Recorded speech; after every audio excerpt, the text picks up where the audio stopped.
Hello everyone, welcome back to IIT JAM biotechnology.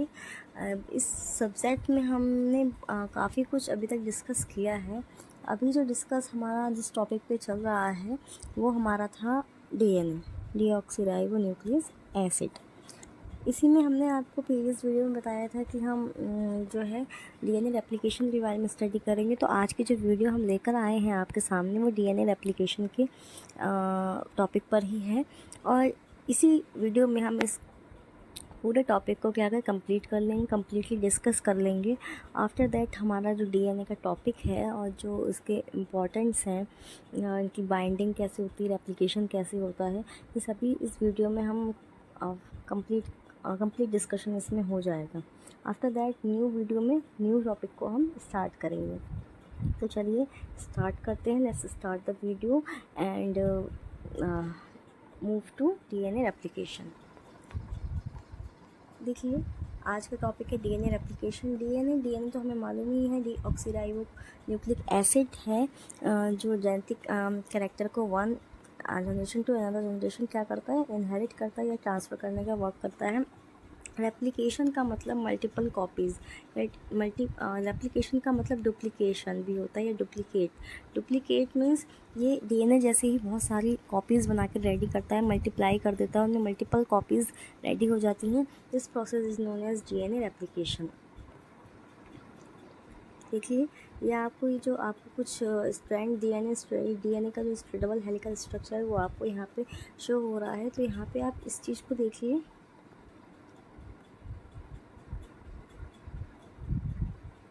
DNA पोल। देखिए ये DNA पोल है। DNA पोल मतलब DNA पॉलीमरेज एंजाइम। DNA का डबल हेलिकल स्ट्रक्चर है। DNA जो पॉलीमरेज है ये एंजाइम है। ये क्या करता है, पहले तो इस स्ट्रैंड को, DNA का जो स्ट्रैंड है उनको टू पार्ट्स में क्या करता है, डिवाइड कर देता है। और DNA पॉलीमरेज क्या होता है, इसके एक सिंगल स्ट्रैंड पे आकर क्या होता है, ज्वाइंट हो जाता है। आफ्टर दैट देखिए इस तरीके से एक दोनों एंडों पे क्या हुआ, आके इस तरीके से अटैच हो जाता है। इसको 3-5 एंड और 5 to 3 एंड इस तरीके से जानते हैं हम। और फिर इस तरीके से क्या कर देता है वो, ये देखिए DNA का जो है एक DNA की एक सिंगल कॉपी से डबल मल्टीपल कॉपीज़ को रेडी कर देता है। तो चलिए इसके बारे में हम डिस्कस करते हैं आगे। In the process of DNA replication, the DNA makes multiple copies of itself. इसमें क्या करता है, ये अपने आप से ही क्या कर लेता है, DNA रेप्लिकेशन में अपने आप से ही DNA की मल्टीपल कॉपीज़ को रेडी कर लेता है। It is a biological polymerization which proceeds in the sequence of initiation, elongation and termination. It is an enzyme catalyzed reaction. DNA polymerase is the main enzyme in the replication process. देखिए ये जो हमने biological polymerisation की बात कर रहे हैं, proceed कर रहे हैं, तो इसका जो सीक्वेंस होता है, पहले क्या होता है, इनिशिएशन होता है रेप्लिकेशन का, फिर इसमें लॉन्गेशन होता है, फिर टर्मिनेशन होता है। और इसी में क्या होता है, एक एंजाइम कैटालाइज्ड रिएक्शन हो जाती है, जिसका जो मेन एंजाइम होता है रेप्लिकेशन के लिए वो पॉलीमरेज एंजाइम ही होता है। जैसा कि आपको भी उस पिक्चर में शो करा था, DNA पॉलीमरेज एंजाइम, वही जो एंजाइम है वो मेन रेप्लिकेशन प्रोसेस के लिए इम्पॉर्टेंट होता है। DNA perform following two types of characteristics in the basis of DNA replication। इसके कुछ टू मेन कैरेक्टरिस्टिक्स होते हैं जिनको हम डिस्कस करते हैं। Auto catalytic function. In this type of function, DNA makes similar type of molecules. This process is called replication of DNA. Auto catalytic function में क्या होता है, जो DNA होता है वो क्या करता है, अपने ही तरीके के सेम टाइप के मॉलिक्यूल्स का फॉर्मेशन कर देता है। और यही फॉर्मेशन करके क्या होता है, DNA का रेप्लिकेशन हो जाता है। DNA रेप्लिकेट करके अपने जैसे ही काफ़ी सारी मल्टीपल कॉपीज़ रेडी कर लेता है। इस प्रोसेस को रेप्लिकेशन ऑफ DNA कहते हैं। नेक्स्ट है हेट्रोकैटालिटिक function. When DNA make different type of molecules, then this process is known as heterocatalytic function. देखिए जब हमने बात करी थी कि डीएनए अपनी ऐसी सेम कॉपीज़ को रेडी कर रहा है, तो वो रेप्लिकेशन ऑफ डीएनए था। बट अब कैटालिटिक फंक्शन में क्या करता है डीएनए, अब डिफरेंट तरीके के डिफरेंट टाइप्स ऑफ मॉलिक्यूल्स को क्या करता है, रेडी करता है। इसी प्रोसेस को हेटेरोकैटालिटिक फंक्शन कहते हैं। और जब डीएनए इस प्रोसेस में डिफरेंट टाइप्स के जो मॉलिक्यूल्स हैं उनको रेडी कर रहा है, फॉर्मेशन कर रहा है, तो क्या कहते हैं, वो आरएनए को फॉर्म करता है। इसलिए इस प्रोसेस को ट्रांसक्रिप्शन कहते हैं। देखिए, जब डीएनए सेम मॉलिक्यूल को क्या कर रहा है, रेप्लिकेट कर रहा है, तो रेप्लिकेशन ऑफ डीएनए हमने उसको बोल दिया। मगर जब वो डिफरेंट मॉलिक्यूल्स को फॉर्मेशन कर रहा है, यानी आरएनए को का फॉर्मेशन कर रहा है, तो इस प्रोसेस को हम ट्रांसक्रिप्शन कहेंगे। That is very important. इसको हम क्या कहेंगे, transcription. Process of replication completed in nucleus and S phase of interface. जो प्रोसेस है रेप्लिकेशन का, वो न्यूक्लियस में कंप्लीट होता है। हमको बहुत अच्छे से मालूम है, we all know that about कि डीएनए का जो रेप्लिकेशन है, या डीएनए या जेनेटिक मटेरियल जो फाउंड होता है, वो न्यूक्लियस में ही प्रेजेंट होता है। तो जाहिर सी बात है कि न्यूक्लियस का जो डीएनए का जो रेप्लिकेशन होगा, वो भी न्यूक्लियस में ही होगा। तो न्यूक्लियस में भी अब जब एप्लीकेशन होता है, डीएनए फॉर्म होता है, जेनेटिक मटेरियल का एप्लीकेशन होता है, या सेल डिवीज़न होती है, उनमें बहुत सारे फेजेस होते हैं। बहुत सारे फेजेस में अलग अलग तरीके के क्रोमोसोम्स, न्यूक्लिक एसिड, डीएनए, इनका फॉर्मेशन होता है। तो ये इंटरफेज में जो एस फेज़ है, एस का मतलब होता है सिंथेसाइजिंग फेज़। सिंथेसाइजिंग फेज़ जो होती है इंटरफेज में, उसमें ही क्या होता है, डीएनए के रेप्लिकेशन की प्रोसेस न्यूक्लियस में कंप्लीट की जाती है। नेक्स्ट मूव करते हैं हम। To explain it propose some theories.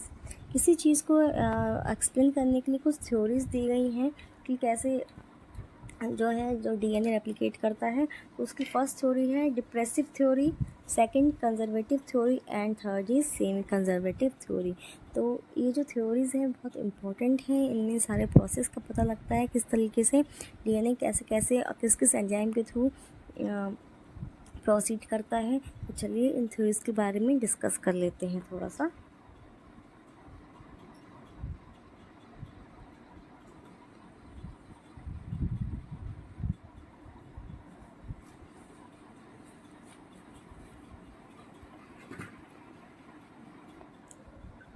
First है हमारी डिप्रेसिव थ्योरी, इसके बारे में हम डिस्कस कर लेंगे।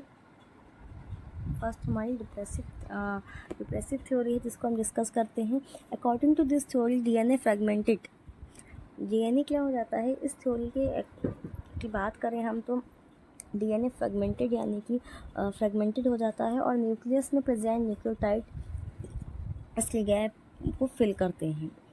देखिए, न्यूक्लियोटाइड के बारे में हमने जब डीएनए की फुल वीडियो पढ़ी थी कि व्हाट इज़ डीएनए, तो उसमें हमने न्यूक्लियोटाइड पढ़े थे, राइट। तो वो न्यूक्लियोटाइड्स जो होते हैं, जब ये डीएनए फ्रेगमेंटेड हो जाता है, यानी जगह जगह से टूट के खंडित हो जाता है, तो न्यूक्लियोटाइड से क्या करते हैं, इस गैप को फिलिंग करने का वर्क करते हैं। And fragmented part new nucleotides की हेल्प से न्यू डीएनए बना लेते हैं। यही जो फ्रेगमेंटेड पार्ट होता है, वो क्या करता है, न्यू न्यूक्लियोटाइड की हेल्प से क्या करता है, न्यू डीएनए बनाने में हेल्प करता है। बट ये थ्योरी एप्लीकेबल नहीं है, क्योंकि डीएनए ऑलवेज इनफैक्ट फॉर्म में ही जेनेटिक एक्टिविटीज़ को रेगुलेट करता है। इसलिए इस थ्योरी को क्या कहा, एप्लीकेबल नहीं माना गया था। देखिए, जहाँ हम बात कर रहे थे ना फ्रेगमेंटेशन की, तो देखिए हमें पता है डीएनए का जो स्ट्रक्चर होता है वो इस तरीके का होता है, राइट। तो वहाँ पे क्या फ्रेगमेंटेड हो जाता है डीएनए इस तरीके से, ये। तो जब ये जो गैप है, इसको क्या करते हैं, न्यूक्लियोटाइड्स फिल कर देते हैं, और इन न्यूक्लियोटाइड से क्या होता है, एक रेप्लिकेट डीएनए का फॉर्मेशन हो जाता है। मगर ये थ्योरी क्या है, एप्लीकेबल नहीं थी। सेकंड थ्योरी है हमारी कंजर्वेटिव थ्योरी। कंजर्वेटिव थ्योरी की बात अगर हम करें, तो इस थ्योरी में according to this theory parental DNA as such conserve and new nucleotides के थ्रू न्यू डीएनए का फॉर्मेशन हो जाता है। कंजर्वेटिव, जैसे कि नाम से ही शो हो रहा है, कंजर्वेशन, किसी चीज़ को संरक्षित रखना, है ना, स्टोर कर लेना। तो ये जो कंजर्वेटिव थ्योरी है, इसमें जो है डीएनए कंजर्व रहता है पेरेंटल से। जैसे कि पेरेंट का जो डीएनए है वो कंजर्व रहता है न्यू न्यूक्लियोटाइड्स उनसे न्यू डीएनए का फॉर्मेशन होता है।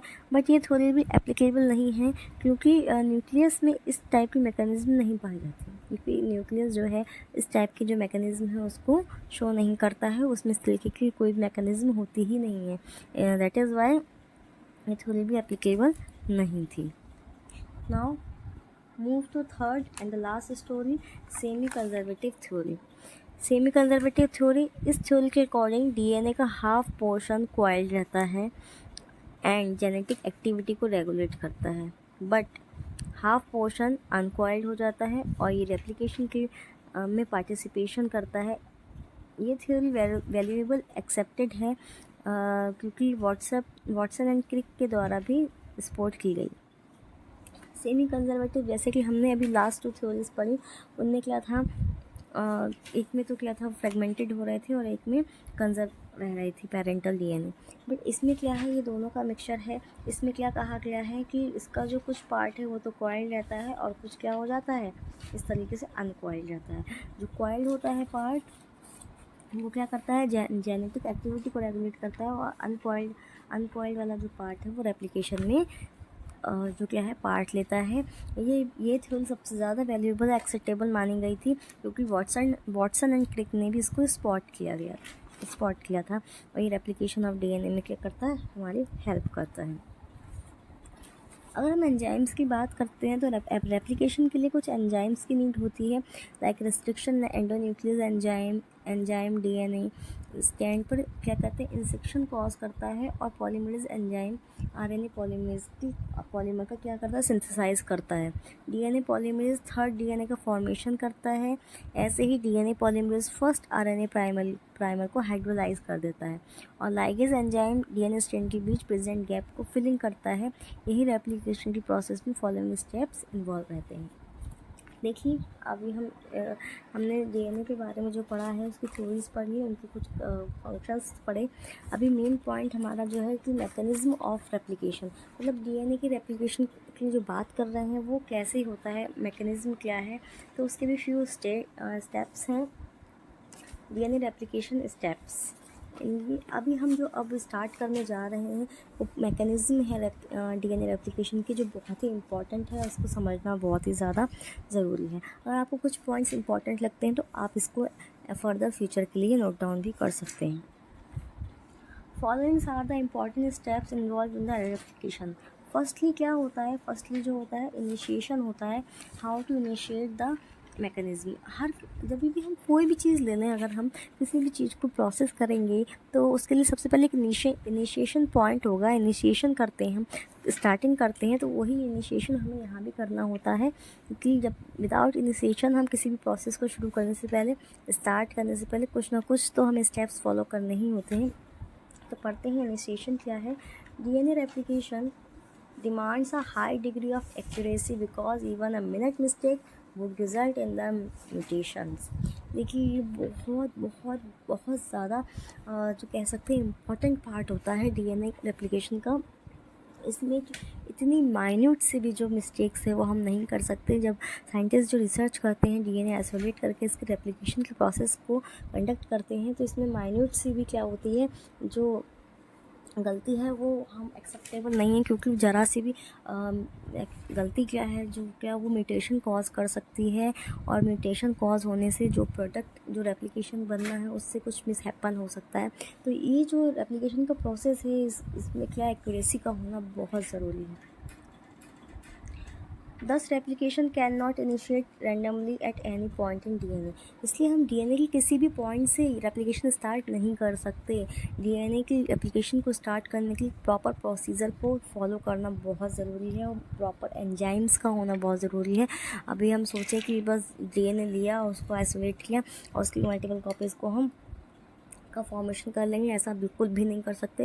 एक्यूरेसी होनी चाहिए, उसके लिए एक इनिशिएट पॉइंट होना चाहिए। कहीं से भी डीएनए को इनिशिएशन नहीं किया जा सकता, डीएनए की रेप्लिकेशन का इनिशिएशन हम नहीं कर सकते। For the replication to begin there is a particular reason called origin of the replication. जिस पर्टिकुलर रीज़न से हम डीएनए का रेप्लिकेशन करेंगे उसको हम ओरिजिन ऑफ रेप्लिकेशन कहते हैं।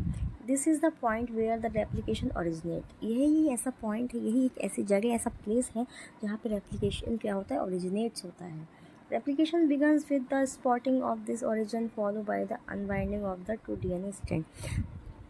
रेप्लिकेशन क्या होगा, तभी फॉलो किया जाएगा, ओरिजिन पॉइंट तभी बनेगा जब क्या होगा, जब दोनों डीएनए स्ट्रैंड की अनवाइंडिंग हो जाएगी। जैसे कि आपको सबसे पहले स्टार्टिंग में मैंने जो पिक्चर्स दिखाई थी, जहाँ डीएनए जो है सिंगल स्ट्रैंड्स में क्या होते हैं, अनबाइंडिंग हो जाते हैं, और वहाँ पे डीएनए पॉलीमरेज आके बाइंड कर जाता है जहाँ पे ओरिजिनेट पॉइंट होता है, और उसी से प्रोसेसिंग के थ्रू वन डीएनए से डीएनए का रेप्लिकेट होकर टू डीएनए का क्या होता है, फॉर्मेशन होता है। Single strand binds to single strand DNA and protects its forming secondary structure. ये क्या करता है, सिंगल स्ट्रैंड डीएनए को क्या करता है, प्रोटीन बाइंडिंग करता है, और डीएनए स्ट्रैंड जो सिंगल स्ट्रैंड को प्रोटेक्ट करता है ताकि वो सेकेंडरी स्ट्रक्चर को फॉर्म ना कर दें। बहुत ही इम्पॉर्टेंट प्रोसेस है गाइज, ये जो प्रोसेस चल रहा है, ये जो टॉपिक चल रहा है, बहुत इम्पॉर्टेंट है डीएनए का। इसमें इतनी सी मिस्टेक साइंटिस्ट की बहुत बड़े ख़तरनाक रिजल्ट्स दे सकती है, इसलिए ये बहुत केयरफुली करने वाला प्रोसेस है। डीएनए मल्टीप्लिकेशन बहुत ज़्यादा इम्पॉर्टेंट टॉपिक है, प्लीज़ इसको केयरफुली रीड कर लीजिए। मैं फिर कहूँगी आपको कुछ इंपॉर्टेंट पॉइंट्स लगते हैं तो उसको नोट डाउन ज़रूर कर लीजिएगा। नेक्स्ट मूव करते हैं मैकेनिज़्म ऑफ रेप्लिकेशन। अभी हमने बहुत सारी चीज़ें रेप्लिकेशन के बारे में पढ़ी, बट इनकी मैकेनिज़्म कैसे होती है, कैसे फॉर्म करा जाता है, दैट इज़ वेरी इंपॉर्टेंट। चलिए गाइस इसके बारे में हम आगे डिस्कस कर लेते हैं।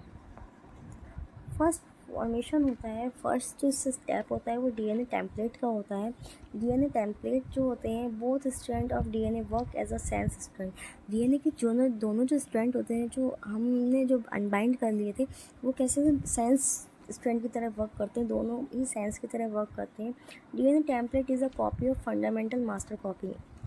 डीएनए टेम्पलेट की जो कॉपी होती है वो फंडामेंटल मास्टर कॉपी की तरह वर्क करता है, in which synthesised a new DNA, जिससे क्या एक न्यू डीएनए बनाया जाता है।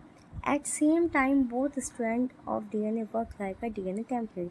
जब हम दोनों की अनबाइंडिंग कर लेते हैं तो दोनों ही जो स्ट्रैंड हैं डीएनए के, वो क्या करते हैं, डीएनए टेम्पलेट की तरह ही वर्क करते हैं।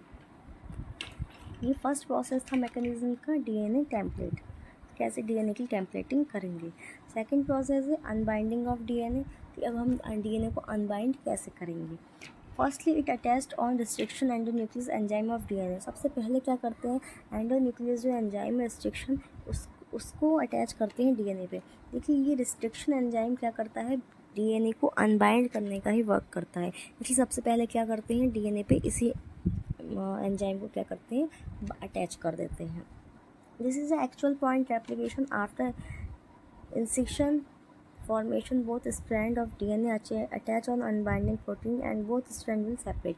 यही एक एक्चुअल पॉइंट होता है रेप्लिकेशन के लिए, जो क्या करता है, डीएनए के दोनों स्ट्रैंड का फॉर्मेशन करके अनबाइंडिंग प्रोटीन जो है उस पर अटैच हो जाती है, और स्ट्रैंड्स क्या करते हैं, सेपरेट हो जाते हैं। फाइनली वाई शेप्ड वो फॉर्क विल फॉर्म, और कैसा वाई शेप फॉर्क कैसे क्या हुआ है, एक स्ट्रक्चर फॉर्म हो जाता है। And stress force on DNA strand for nucleation of superhelix relaxation protein attach with DNA strand।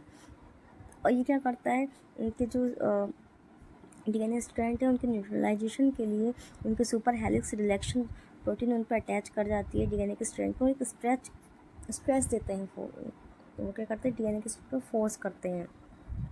Then DNA template which proceed 5 to 3 direction known as loading strand. ऐसी DNA का जो स्ट्रैंड होता है, template होता है, वो जब वो 5 to 3 डायरेक्शन की तरफ क्या करता है, प्रोसीड करता है, तो उसको लोडिंग स्ट्रैंड कहते हैं। और सेकंड स्ट्रैंड जो प्रोसीड करता है वो 3 to 5 डायरेक्शन की ओर करता है, जिसको लॉगिंग स्ट्रैंड कहते हैं। बहुत इंपॉर्टेंट पॉइंट है कि जो फर्स्ट स्ट्रैंड है डीएनए का, वो 5 to 3 डायरेक्शन की तरफ प्रोसीड करता है, this is known as loading strand. And जो सेकंड वाला डीएनए का स्ट्रैंड है वो 3 to 5 डायरेक्शन की तरफ मूव करता है, अपोजिट करता है, just opposite, this is known as logging strand. Like this, ये स्ट्रैंड 5 to 3 है अगर, तो ये 3 to 5 है, अपोजिट रहता है, तो ये वाला लोडिंग होगा और ये वाला लॉगिंग स्ट्रैंड होगा। देखिए इस तरीके की प्रोसेस है, डीएनए का इस तरीके का स्ट्रक्चर होता है, ये 5 to 3 एंड 3 to 5। यहाँ पे क्या करता है, रिस्ट्रिक्शन एंजाइम को एंडोन्यूक्लियस एंजाइम को बाइंड किया जाता है और उससे क्या होता है इनकी, और उसके ऊपर क्या होता है प्रोटीन, अनबाइंडिंग प्रोटीन जो है अटैच हो जाती हैं और बाद में इस तरीके से ये क्या करता है बाई शेप फॉर्मेशन कर देता है। जैसा कि मैंने आपको भी बताया, जहाँ पे 5 to 3 होगी वो क्या होगा, ये लोडिंग स्ट्रैंड होगा और ये 3 to 5 वाला स्ट्रैंड क्या होगा, लॉगिंग, ये लोडिंग होगा, ये लॉगिंग स्ट्रैंड होगा। यहाँ पे सुपर रिलैक्सेशन प्रोटीन जो है वो अटैच कर जाती है, बाइंड कर जाती है। तो इस तरीके से क्या होता है, ये अनबाइंडिंग होती है किसी भी डीएनए स्ट्रैंड की। Next is formation of RNA primer. First हमने पढ़ा जो था वो था डीएनए टेम्पलेट, सेकंड था हमारा unbinding DNA strand and third step हमारा है फॉर्मेशन ऑफ आरएनए प्राइमर, कि किस तरीके से अनबाइंडिंग होने के बाद इसमें आरएनए प्राइमर अटैच होता है। Process of replication DNA not started through DNA polymerase enzyme initiate with RNA polymerase enzyme. Enzymes attach on both templates and it form the RNA primer. जैसे ही डीएनए पॉलीमरेज से strand क्या होते हैं अलग हो जाते हैं रेप्लिकेशन के लिए, तो ये इनिशिएशन नहीं करता रेप्लिकेशन का, बल्कि क्या करता है जब आरएनए पॉलीमरेज एंजाइम जो होता है अटैच करता है टेम्पलेट पे तो फॉर्म होता है डीएनए प्राइमर। यही क्या करता है, small segments of RNA primer is in which polynucleotides are present. इन्हीं जो आरएनए प्राइमर है इनमें ही क्या होते हैं छोटे छोटे पॉलीन्यूक्लियोटाइड्स प्रेजेंट होते हैं। यही क्या करते हैं formation of RNA primer enzyme का एसोसिएट। यही जो formation of RNA primer enzyme का उनको डिसोसिएट कर देते हैं और इस तरीके का स्ट्रक्चर फॉर्म हो जाता है। देखिए आरएनए पॉलीमरेज एंजाइम जो होता है वो क्या करेगा, अटैच होकर आरएनए प्राइमर, ये वाला जो स्ट्रक्चर आपको दिखाई दे रहा है ये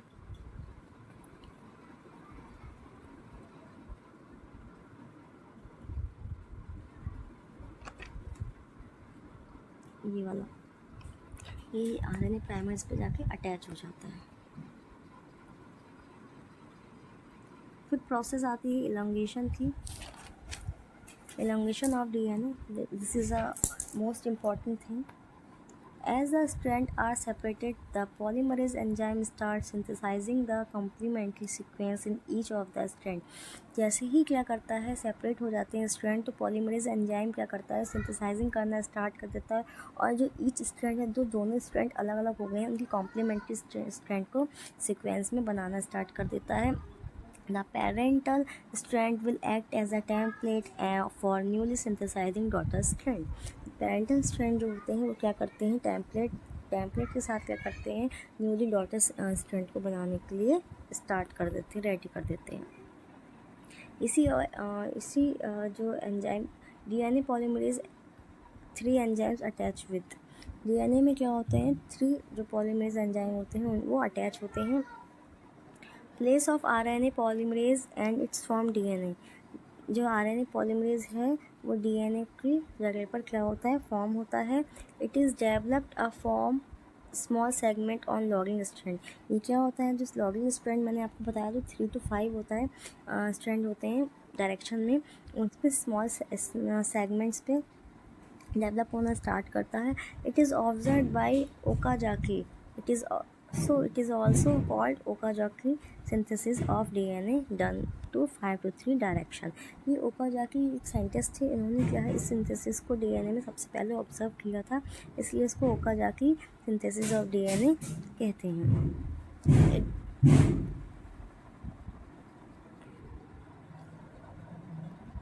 It is to be noted that elongation is unidirectional, that is DNA is always polymerized only in the 5 to 3 direction.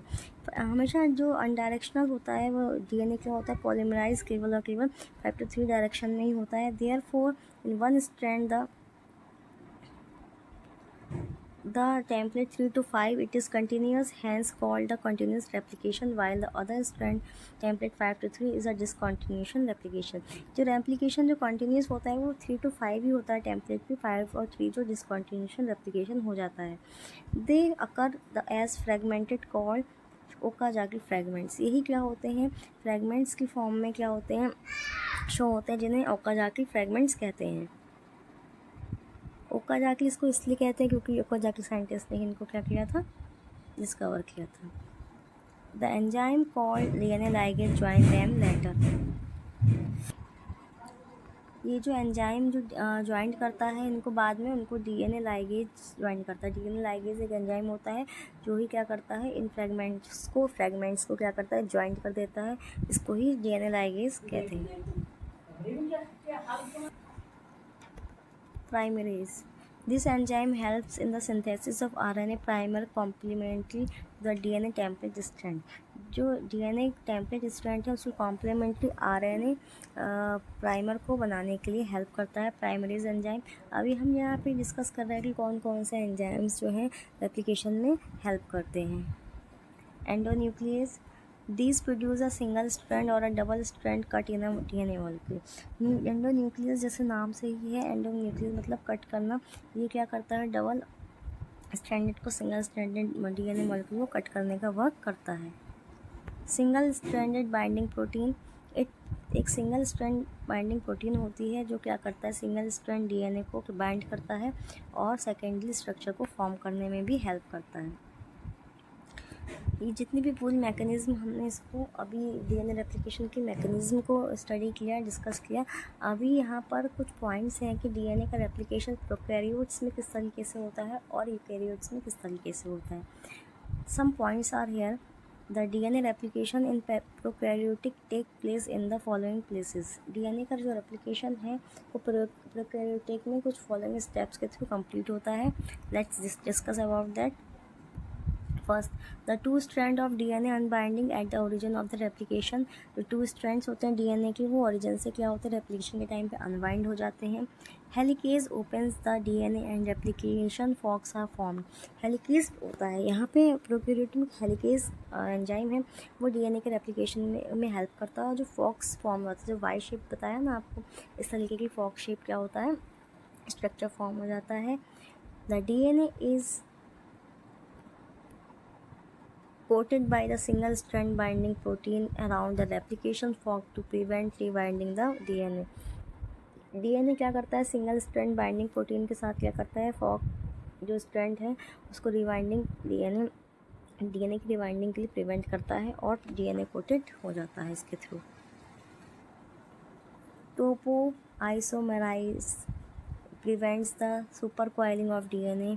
ये भी एक एंजाइम है, टोपो आइसोमेरेज, जो क्या करता है, DNA की सुपर कॉइलिंग को प्रिवेंट करता है। Then RNA primer are synthesised by primase. RNA का जो प्राइमर है वो प्राइमेज एंजाइम के थ्रू सिंथेसाइज किया जाता है। These primer are complementary to the DNA strand. और यही जो प्राइमर्स होते हैं वो DNA स्ट्रैंड की कॉम्प्लीमेंट्री होते हैं। DNA polymerase third starts adding nucleotides at the end of the primer। तो DNA polymerase थर्ड एंजाइम है वो क्या करता है, प्राइमर के एंडिंग पर न्यूक्लियोटाइड को एडिंग करना उनकी स्टार्ट कर देता है। The leading and the logging strand continue to elongate. तभी क्या होता है, लॉगिंग और लीडिंग स्ट्रैंड होते हैं इलोंगेट करना स्टार्ट कर देते हैं। After that the primer are removed and the gaps are filled with DNA polymerase first and sealed by ligase। उसके बाद जो गैप में फिलिंग होती है, प्राइमर्स क्या होते हैं, रिमूव्ड हो जाते हैं और गैप की फिलिंग जो है DNA पॉलीमरेज एंजाइम फर्स्ट के थ्रू क्या कर फिल कर दी जाती है और लाइगेज के द्वारा उनको सील कर दिया जाता है। और इसी से क्या होता है, DNA के टू रेप्लिकेशन के थ्रू क्या होता है, DNA की 2 कॉपीज़ रेडी हो जाती हैं। Now move to DNA replication in eukaryotes।